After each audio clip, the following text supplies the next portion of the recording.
नमस्कार, DD news पर आप सभी का स्वागत है। मैं हूं आपके साथ भावना नैयर। सुबह की खबरों पर नजर डालेंगे। इससे पहले नजर डाल लेते हैं इस वक्त की बड़ी सुर्खियों पर।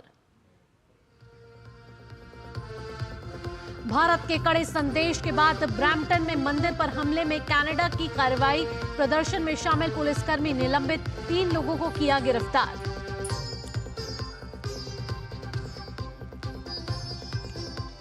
अमेरिका में राष्ट्रपति चुनाव के लिए अब से कुछ घंटों के बाद मतदान। कमला हैरिस और ट्रंप के बीच कांटे की टक्कर।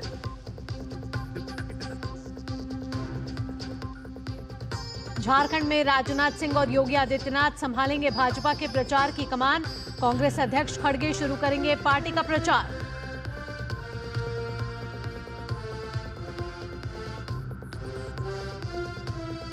उत्तर प्रदेश के मदरसों पर सुप्रीम कोर्ट का फैसला आज। इलाहाबाद हाई कोर्ट ने बंद करने का दिया था आदेश।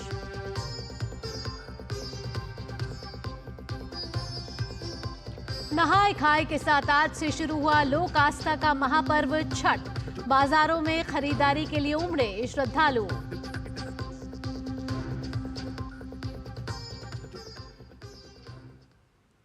अब खबरें विस्तार से। कनाडा में ब्रैम्पटन में वहां की पील क्षेत्रीय पुलिस ने 3 लोगों को गिरफ्तार किया है। पील पुलिस की ओर से कहा गया है कि ब्रैम्पटन में हिंदू सभा मंदिर में हुए हमले के मामले में उनकी ओर से 3 लोगों को उनके अपराधों के लिए गिरफ्तार किया गया है। गिरफ्तार लोगों की पहचान दिलप्रीत सिंह बोस, विकास और अमृतपाल सिंह के तौर पर की गई है। 43 साल के दिलप्रीत पर गड़बड़ी फैलाने और पुलिस पर हमला करने, विकास पर हथियार से हमला करने और अमृतपाल पर भी पैसे को लेकर आरोप लगाए गए हैं। इन सभी को ओंटारियो की अदालत में पेश किया जाएगा। इस सिलसिले में जिस चौथे आदमी को गिरफ्तार किया गया था उसे बाद में रिहा कर दिया गया।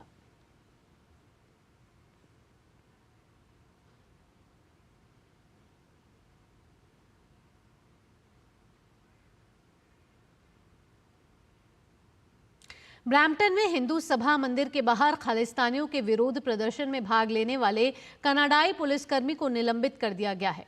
पील रीजनल पुलिस के अधिकारियों के हवाले से कैनेडियन ब्रॉडकास्टिंग कॉरपोरेशन ने अपनी रिपोर्ट में इसका दावा किया है। निलंबित पुलिसकर्मी की पहचान 18 साल के हरिंदर सोही के रूप में की गई है। वह खालिस्तान का झंडा पकड़े हुए कैमरे में कैद हो गया था। सोही पील रीजनल पुलिस में सार्जेंट के पद पर तैनात है। पील रीजनल पुलिस ने कहा है कि हमने इंटरनेट पर वायरल उस वीडियो का संज्ञान लिया है जिसमें एक ऑफ ड्यूटी पुलिसकर्मी को सक्रिय रूप से हिंदू सभा मंदिर के बाहर हुए प्रदर्शन में भाग लेते हुए देखा गया है। पील पुलिस के मीडिया रिलेशन ऑफिसर रिचर्ड चिन ने सीबीसी को बताया है कि इस पुलिसकर्मी को community safety and policing act के उल्लंघन का दोषी पाए जाने पर सस्पेंड कर दिया गया है। उन्होंने यह भी कहा कि विभाग इस घटना से जुड़ी परिस्थितियों की जांच कर रहा है और जांच पूरी होने के बाद आगे की जानकारी साझा करेगा।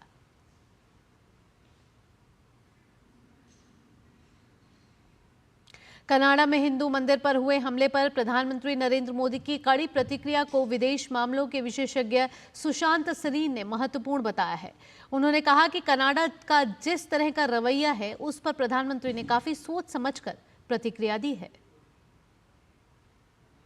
In the last 1 year, since Canada has started making these scurrilous allegations without giving any evidence, the Prime Minister has kept a very studied silence. He hasn't responded. He has considered it beneath his dignity to respond to what the Canadians have been saying. So, yes, the External Affairs Minister, the Ministry, other people have commented on it, but the Prime Minister has simply avoided it.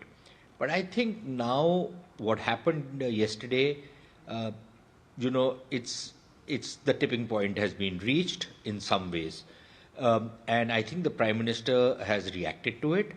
And when the Prime Minister of India reacts to something like this in the kind of language he has used, so when he says that deliberately targeted, it's not just these Khalistani terrorists and toilet cleaners that he's pointing the finger to. I think he's also pointing a finger to the Canadian state authorities who have allowed this targeting to happen. Despite the fact that there was an apprehension of breach of peace, they have been following what some Canadian observers themselves have pointed out, a 2-tier policing. बढ़ते हम अगली खबर की ओर। America में राष्ट्रपति चुनाव में अब कुछ घंटे ही बाकी रह गए हैं। डेमोक्रेटिक पार्टी की उम्मीदवार कमला हैरिस और रिपब्लिकन पार्टी के उम्मीदवार डोनाल्ड ट्रंप ने अपनी पूरी ताकत झोंक दी है। इस चुनाव में मुकाबला इतना कड़ा है कि अभी तक कोई भी उम्मीदवार बड़ी बढ़त बनाते हुए नजर नहीं आ रहा है। चुनाव में कुछ प्रमुख मुद्दे जिनका असर चुनाव पर जरूर पड़ेगा, देखिए हमारी एक खास रिपोर्ट।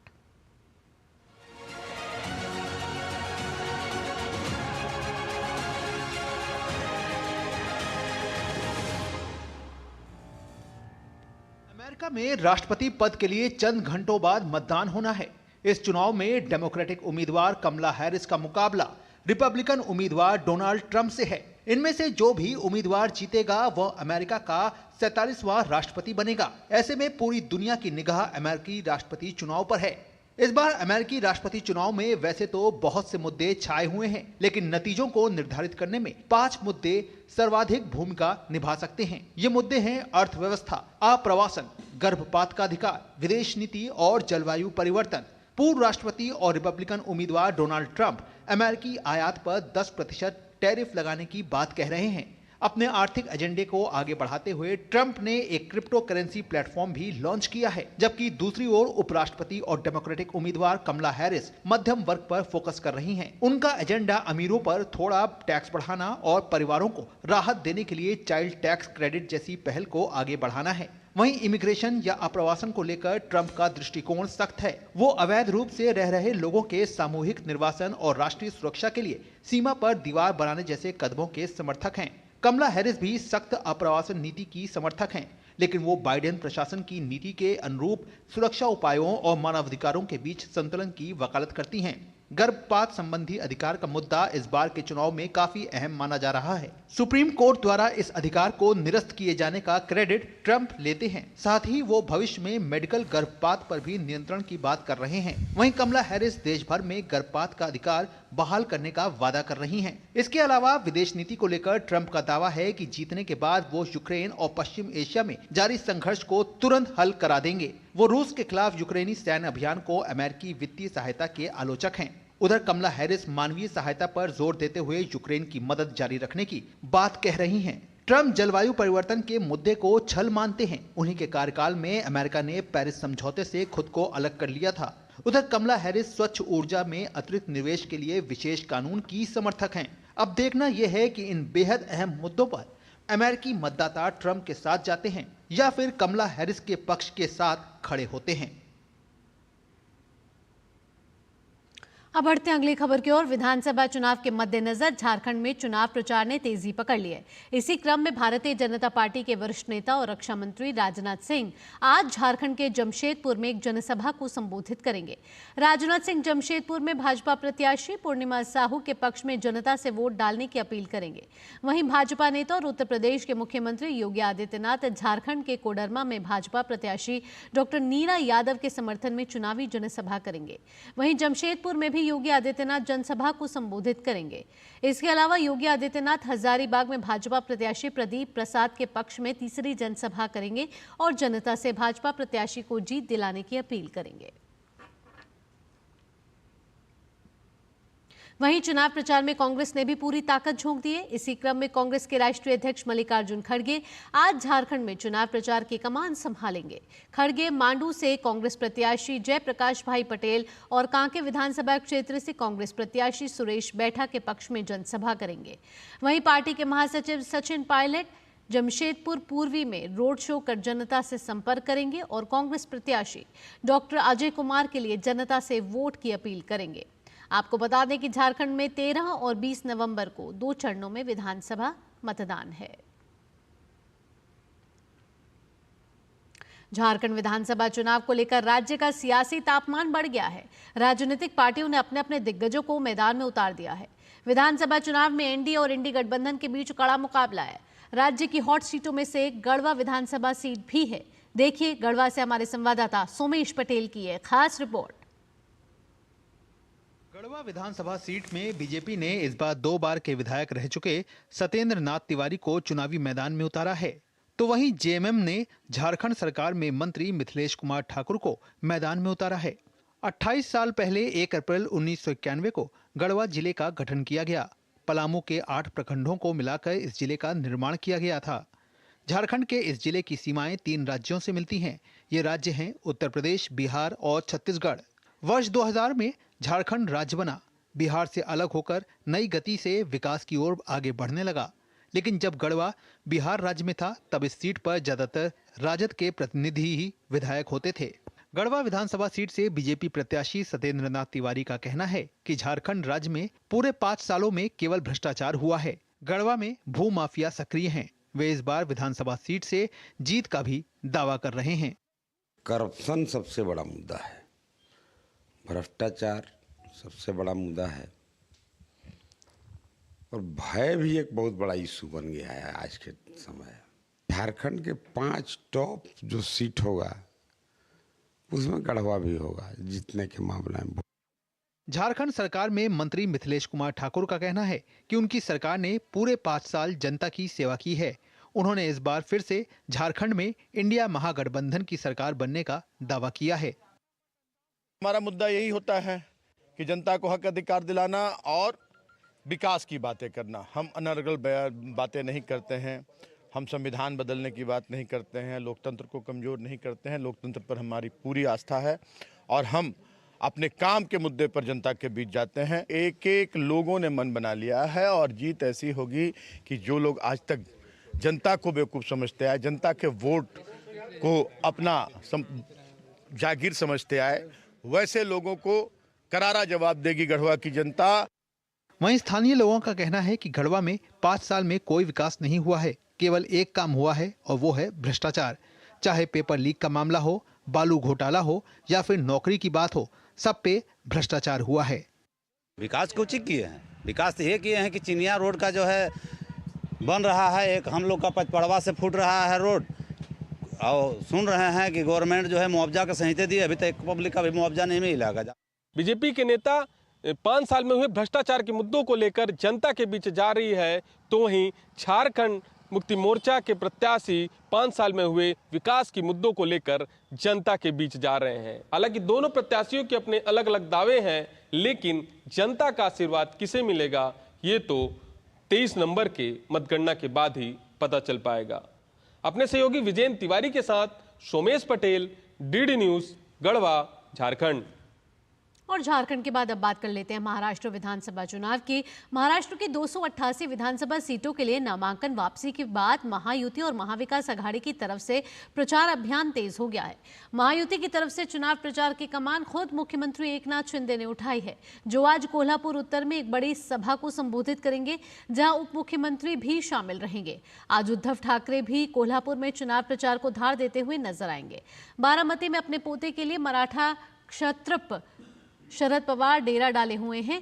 प्रचार अभियान को और भी धार 6 नवंबर से मिलेगी, जब कांग्रेस नेता राहुल गांधी एमवीए की संयुक्त रैली के लिए महाराष्ट्र आएंगे। महायुति की तरफ से प्रधानमंत्री नरेंद्र मोदी 8 नवंबर को महाराष्ट्र के धुले और नासिक में महारैली के जरिए चुनाव प्रचार को तेज करते हुए नजर आएंगे। उत्तरी महाराष्ट्र का पचोरा भड़गांव विधानसभा सीट जलगांव का बेहद चर्चित सीट है। शिवसेना के गढ़ रहे इस सीट पर इस बार सेना के दोनों खेमों ने पूरी ताकत झोंक दी है। देखिए ये ग्राउंड रिपोर्ट।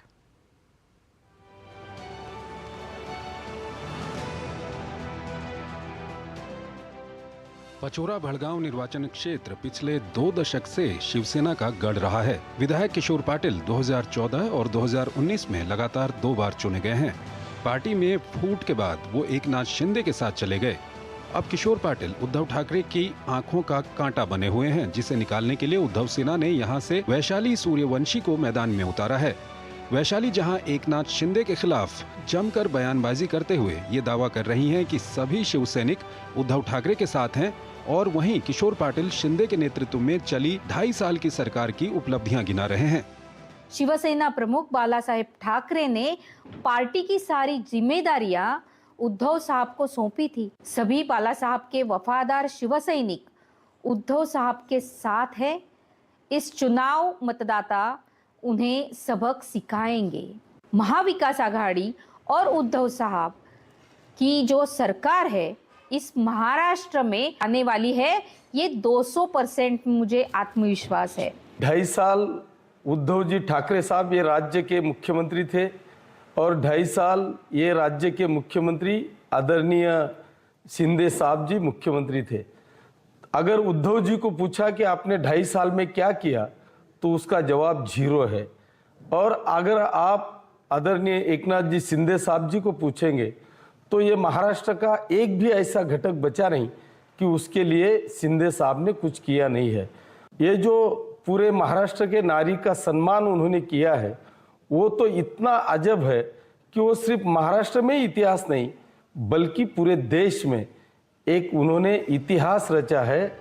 दिलचस्प ये भी है कि दोनों प्रतिद्वंद्वी रिश्ते में भाई बहन हैं। दरअसल वैशाली सूर्यवंशी किशोर पाटिल के राजनीतिक गुरु और उनके चाचा तात्या साहेब आर.ओ. पाटिल की बेटी हैं।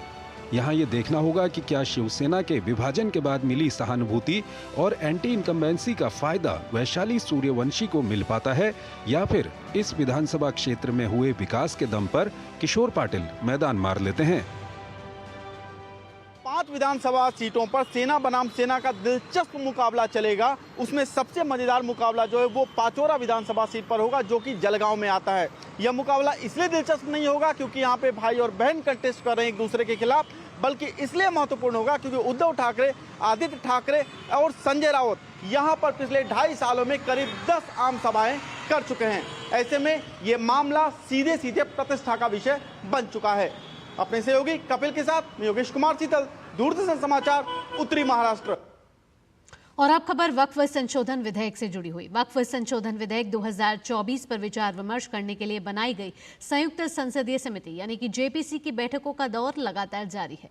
उलमा फाउंडेशन के राष्ट्रीय अध्यक्ष और शिया धर्मगुरु मौलाना कोकब मुजतबा ने कहा है कि वे भारत सरकार से अपील करते हैं कि जल्द से जल्द वक्फ संशोधन विधेयक 2024 पारित कराया जाए और वक्फ की संपत्ति लूटने वालों के खिलाफ एफआईआर दर्ज की जाए।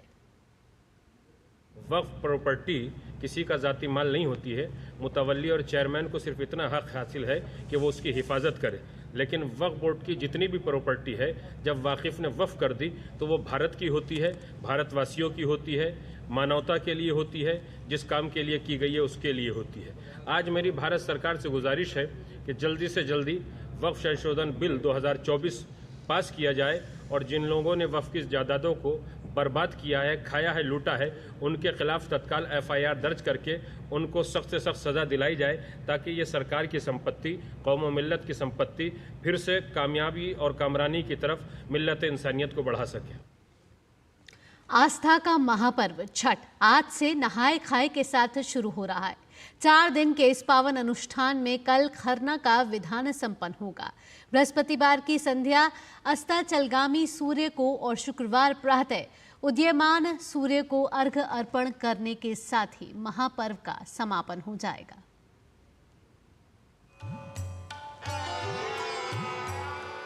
लोक आस्था का महापर्व छठ नहाए खाए के साथ शुरू हो रहा है।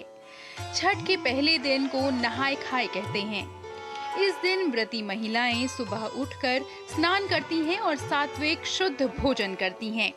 पंचांग के अनुसार हर साल कार्तिक माह के शुक्ल पक्ष की चतुर्थी तिथि को नहाए खाए मनाया जाता है। नहाए खाए थाली में शुद्ध सात्विक प्रसाद होता है। इस दिन कद्दू की सब्जी, लौकी, चने की दाल और भात बनाए जाने की प्रथा है। माना जाता है कि इस भोजन को ग्रहण करने से सकारात्मक ऊर्जा का भी संचार होता है। इसके बाद कार्तिक शुक्ल पंचमी यानी 6 नवंबर को खरना मनाया जाएगा। इस दिन व्रती निर्जल उपवास रखते हैं और शाम को भगवान सूर्य की पूजा करने के बाद प्रसाद ग्रहण करते हैं। ये प्रसाद मुख्य रूप से गुड़ से बनी खीर और रोटी का होता है। खरना के बाद व्रती 36 घंटे तक निर्जल उपवास का संकल्प लेते हैं। वहीं तीसरे दिन 7 नवंबर को संध्या अर्घ दिया जाएगा। इस दिन व्रती विशेष तौर पर सजाए गए छठ घाट पर जाते हैं और डूबते सूर्य को अर्घ्य अर्पित करते हैं। सूर्य को अर्घ्य देने से माना जाता है कि मानसिक शांति, प्रगति और समृद्धि का आशीर्वाद प्राप्त होता है। जबकि अंतिम दिन 8 नवंबर को सुबह उगते सूर्य को अर्घ्य देकर छठ पूजा का समापन होगा। उगते सूर्य को अर्घ्य देने से व्रती अपने परिवार के लिए दीर्घायु, स्वास्थ्य और समृद्धि का आशीर्वाद मांगते हैं। छठ पर्व का हर दिन खास नक्षत्रों के योग में मनाए जाने के कारण इसका धार्मिक महत्व और भी बढ़ जाता है। इस साल जयद योग में नहाए खाए और सुकर्मा योग में खरना किया जाएगा। छठ पूजा हिंदू धर्म का बेहद महत्वपूर्ण पर्व माना जाता है, जो सादगी, पवित्रता और सूर्य देव की पूजा के लिए जाना जाता है। Bureau report, DD news. Chhath महापर्व के दौरान अपने घरों की ओर जाने वाले यात्रियों के लिए भारतीय रेलवे की तरफ से 7,435 विशेष ट्रेनें चलाई जा रही हैं। इस फैसले के बाद अब यात्री आसानी से अपने गंतव्य स्थान तक पहुंच रहे हैं। नई दिल्ली रेलवे स्टेशन पर यात्रियों को दी जा रही सुविधाओं का जायजा लिया हमारे सहयोगी अमरेंद्र गुप्ता ने। पूर्वांचल के महापर्व छठ को लेकर लगातार यात्री जो हैं अपने घरों की ओर रुख कर रहे हैं। ऐसे में रेलवे स्टेशन पर एक बड़ी भीड़ है और इसको लेकर भारतीय रेल ने एक बड़ी तैयारियां की है।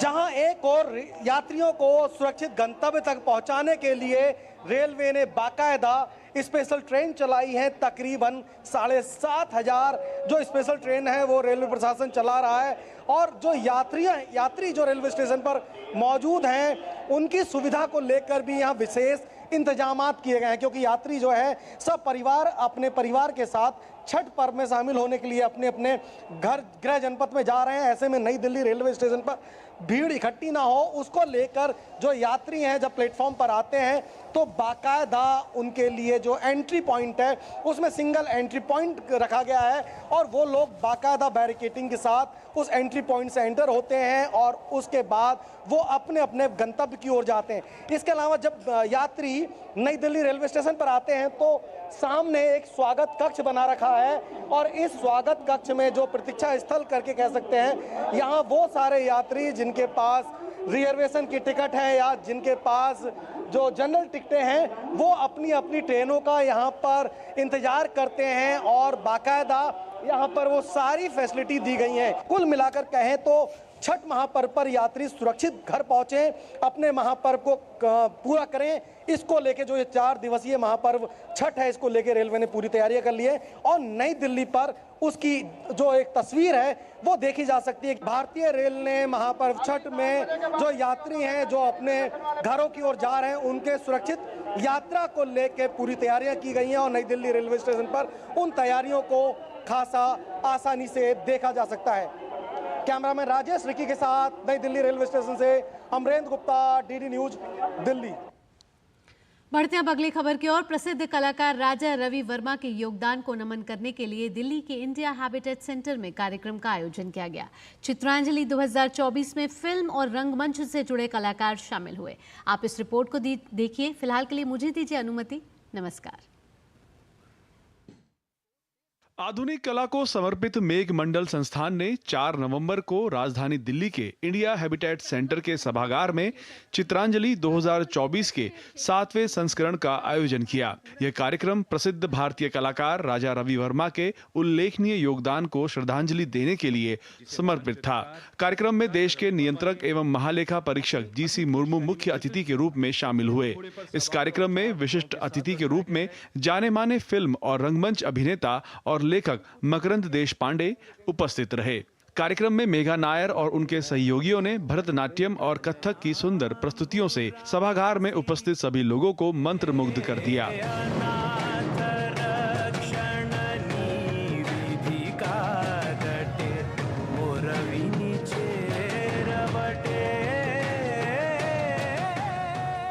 कार्यक्रम को संबोधित करते हुए देश के नियंत्रक एवं महालेखा परीक्षक जीसी मुर्मू ने राजा रवि वर्मा के सभी चित्रों के संरक्षण और उनकी कला को सहेजने पर जोर दिया। आर्ट, कल्चर, चित्र ये सब अपना धरोहर और किसी भी नेशन का, किसी भी राष्ट्र का जो पहचान है इसी से पहचाना जाता है। कुछ भी कोई भी राष्ट्र हो उनकी भाषा, संस्कृति, चित्र और कला उसी से ही जाना जाता है। एक नेशन कोई एक बाउंड्री या एक सीमा रेखा नहीं होता है, उसमें रहने वाले लोग और उन्हीं के विभिन्न आत्मकथा और उनकी जो संस्कृति है यही दुनिया में जाना जाता है। चित्रांजलि के इस आयोजन में कला और संस्कृति के क्षेत्र में अग्रणी भारतीय कलाकारों को भी सम्मानित किया गया। इस वर्ष 7 अलग-अलग कलाकारों को उनके महत्वपूर्ण योगदान के लिए सम्मानित किया गया। देश के नियंत्रक एवं महालेखा परीक्षक जीसी मुर्मू ने राजा रवि वर्मा के अविस्मरणीय योगदान की प्रशंसा की और मेघमंडल संस्थान के नेतृत्व की सराहना की। इसके साथ ही कार्यक्रम में फिल्म अभिनेता और रंगकर्मी मकरंद देशपांडे ने कहा कि कहीं न कहीं हिंदी फिल्म के पुरोधा दादा साहेब फाल्के भी राजा रवि वर्मा की कला से प्रभावित थे। पहली फिल्म जो है फाल्के साहब की राजा हरिश्चंद्र, जिसकी फ्रेम्स, जिसके जो कॉम्पोजिशंस है, जिसमें जो लाइटिंग है, आर्ट वर्क है, वो राजा रवि वर्मा जी की पेंटिंग से प्रेरित है, प्रोत्साहित है। दादा साहब फाल्के जी को जो सपोर्ट मिला है, जो हाथ मिला है, तो हो सकता है चित्र का चलचित्र बनने में राजा रवि वर्मा जी का योगदान बहुत पहले से और बहुत बड़ा है। मेघमंडल संस्थान भारतीय कला, संस्कृति और परंपराओं के संरक्षण के लिए प्रतिबद्ध है।